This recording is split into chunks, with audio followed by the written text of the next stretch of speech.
আমরা ৩০২ কিলোমিটার আমাদের সিলেটের যে সেক্টরের দায়িত্বপূর্ণ এলাকা সিলেট ব্যাটালিয়ন, সুনামগঞ্জ এবং জকিগঞ্জ ব্যাটালিয়ন, আপনারা জানেন অনেক বড় একটা এলাকা। এই এলাকাগুলোতে আমরা সারা বছর কিন্তু 24/7 আমরা কিন্তু রাত এবং দিনে আমাদের বিজিবি হেডকোয়ার্টারের যে নির্দেশনা অনুযায়ী আমরা কিন্তু প্রতিনিয়ত এই অভিযান পরিচালনা করছি। মাদক বিরোধী অভিযান, চোরাচালান বিরোধী অভিযান। এবং আপনারা জানেন যে সিলেট ব্যাটালিয়নে গতকালও কিন্তু প্রায় ৩.৫ কোটি টাকার মালামাল ধরা পড়েছে গতকাল। এবং আমরা গত ৬ মাসের একটা স্ট্যাটিস্টিক্স নিয়েছি, আমাদের প্রায় ২০০ কোটি টাকার মালামাল ধরা পড়েছে গত ৬ মাসে। তার মানে বছর শেষে হয়তো বা সেটা প্রায় ৪০০ কোটি টাকা ক্রস করবে, যেটা আগের বছরগুলোর তুলনায় অনেক বেশি।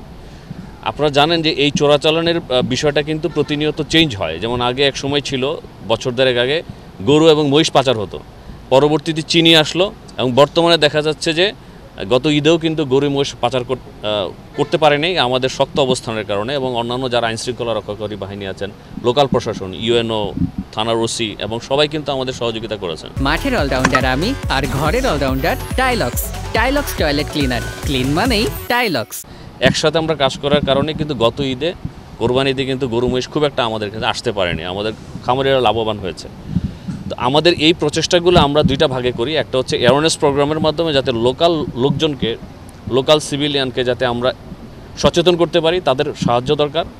আবার সাংবাদিক যারা আছেন, আপনাদের কিন্তু বড় একটা ভূমিকা আছে, মানুষকে বোঝানো, সংবাদটা লেখা, লোকাল পত্রিকায় বা জাতীয় পত্রিকায় লেখা, যাতে সবাই সচেতন হয়।